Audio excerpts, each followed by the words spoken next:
আসসালামু আলাইকুম। স্বাগত জানাচ্ছি। আমি মৃধা মেহেদী আজম, আলোকবর্তিকা এডুকেশনের তরফ থেকে। তো ইতিমধ্যে ১ম এবং ২য় পর্বে আমরা দেখেছি কিভাবে visa application form fill up করতে হয়। আমরা ২য় পর্বের শেষ অংশে ভিসা অ্যাপ্লিকেশন ফর্ম ফিল আপের শেষ পর্যায়ে ছিলাম, যেখানে ডকুমেন্ট আপলোড করার অংশ রয়েছে। তো এখানে আমাদেরকে bank statement, bank solvency certificate, এরপর অ্যাডমিশন নোটিশ এবং জেডব্লিউ এগুলো আপলোড করতে হবে।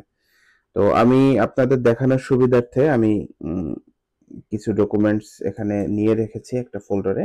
এখানে ব্যাংক স্টেটমেন্ট আছে, ২টা ফাইল দেখতে পাচ্ছি, ২টা পিডিএফ ফাইল। ব্যাংক সলভেন্সি আছে, এটা আমার এখানে জেপিজি ফাইল আকারেই আছে। এরপর জেডব্লিউ এবং অ্যাডমিশন নোটিশ। তো পোর্টালে আমাদেরকে সবগুলো ফাইলই জেপিজি আকারে আপলোড করতে হবে।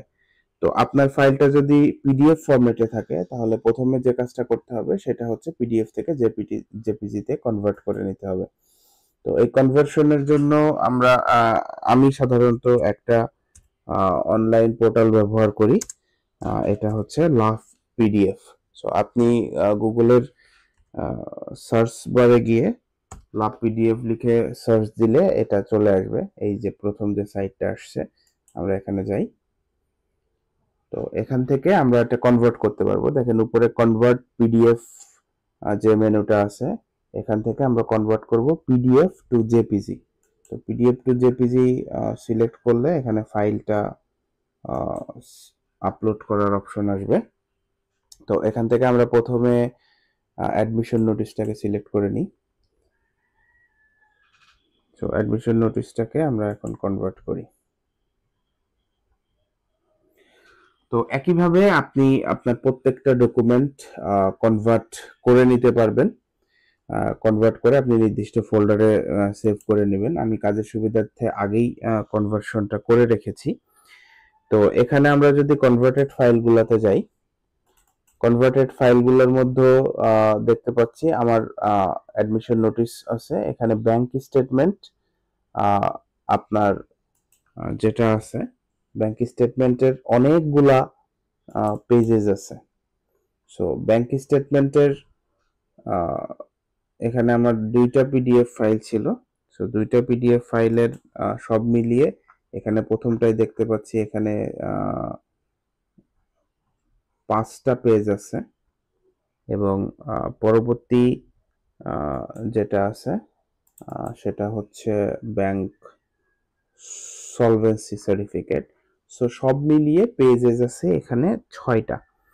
তো ৬টা পেজ কিন্তু আমি এখানে আপলোড করতে পারবো না, কারণ আমার ব্যাংক স্টেটমেন্টের যেখানে আপলোড করার জায়গা আছে সেখানে আমার আপলোডের স্লট আছে ৩টা। সো ৩টা স্লটে আমাকে ৬টা পেজ আপলোড করতে হবে। এছাড়াও আরেকটা যেটা কাজ করতে হবে সেটা হচ্ছে ব্যাংক সলভেন্সির সঙ্গে যার ব্যাংক সলভেন্সি আপনি দিচ্ছেন তার আইডি কার্ডটাও এখানে আপনাকে আপলোড করতে হবে। তো এখানে আমাদের যে কাজটা করতে হবে সেটা হচ্ছে আমাদেরকে এই জেপিজি ফাইলগুলোকে মার্জ করে নিতে হবে। তো আপনি এখানে আবার ব্রাউজারে যান, ব্রাউজারে গিয়ে মার্জ ইমেজ এটা লিখে সার্চ করেন। এটা লিখে সার্চ করলে অনেকগুলা অনলাইন টুল আসবে। সো এখান থেকে আপনি যে কোনো একটাতে যেতে পারেন। যে কোনো একটাতে গিয়ে আপনি যদি মার্জ করতে চান, এখানে আপনাকে ফার্স্টে যে কাজটা করতে হবে ফাইল চুজ করতে হবে। তো আমরা এখান থেকে আমরা সলভেন্সি সার্টিফিকেটটা চুজ করলাম। তো যখন চুজ করছি দেখেন সলভেন্সি সার্টিফিকেট এখানে চলে আসছে। এখানে আমরা যেটা করব সেটা হচ্ছে আরেকটা ইমেজ আমরা এখান থেকে আবার চুজ ফাইলে যাব। সেকেন্ড টাইম চুজ ফাইলে গিয়ে এখান থেকে আমরা এই অ্যাকাউন্ট এবং সলভেন্সি এই স্টুডেন্টের মায়ের নামে ছিল, তো এখানকে তার মায়ের এনআইডিটা আমরা নিয়ে আসলাম। ঠিক আছে, সরি, এখানে সেকেন্ড ফাইলটা অ্যাড করার জন্য আমাদেরকে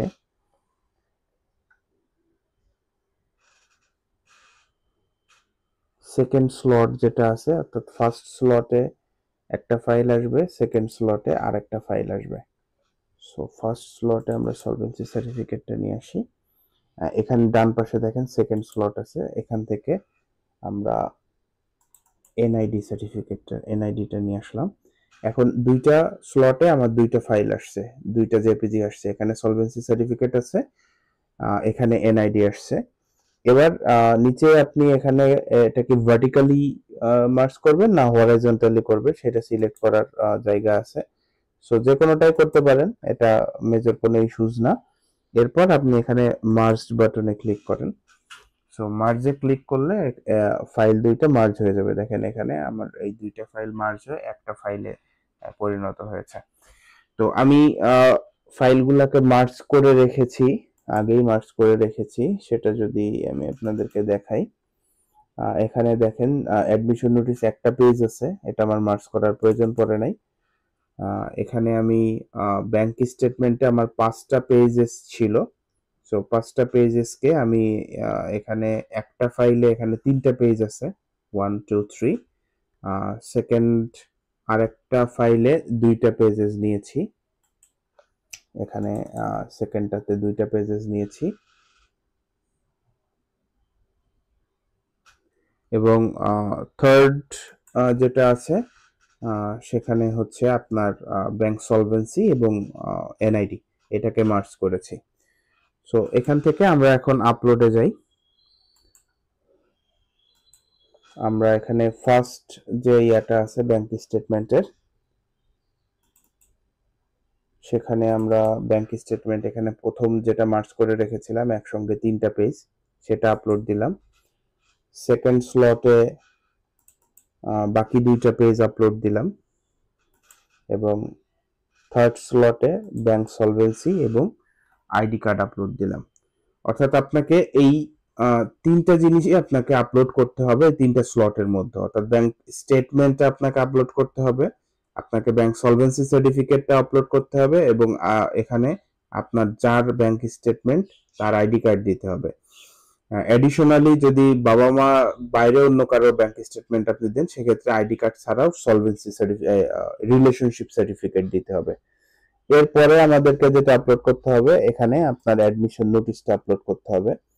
সো অ্যাডমিশন নোটিশটা একটা পেজ আছে, যদি আপনার অ্যাডমিশন নোটিশে একাধিক পেজ থাকে সেখানেও আপনি সেম ভাবে পেজগুলোকে মার্জ করে নিয়ে তারপরে আপলোড দিবেন।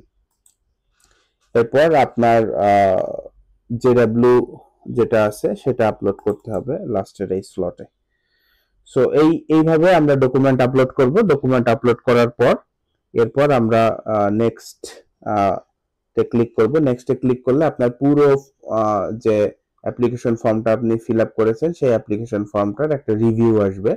এখান থেকে আপনি স্ক্রিন থেকে অন স্ক্রিন থেকে দেখে নিতে পারেন, অথবা চাইলে একটা প্রিন্ট আউট বের করে নিয়ে সেখান থেকে আপনি পুরোটা রিভিউ করবেন। রিভিউ করে তথ্য যদি সমস্ত কিছু ঠিক থাকে তাহলে এখানে আপনি সাবমিট বাটনে ক্লিক করলে আপনার অ্যাপ্লিকেশনটা সাবমিট হয়ে যাবে। সো আশা করি আমাদের 3টা পর্বের ভিডিও দেখে আপনি এখন নিজেই আপনার ভিসা অ্যাপ্লিকেশনটা সাবমিট করতে পারবেন।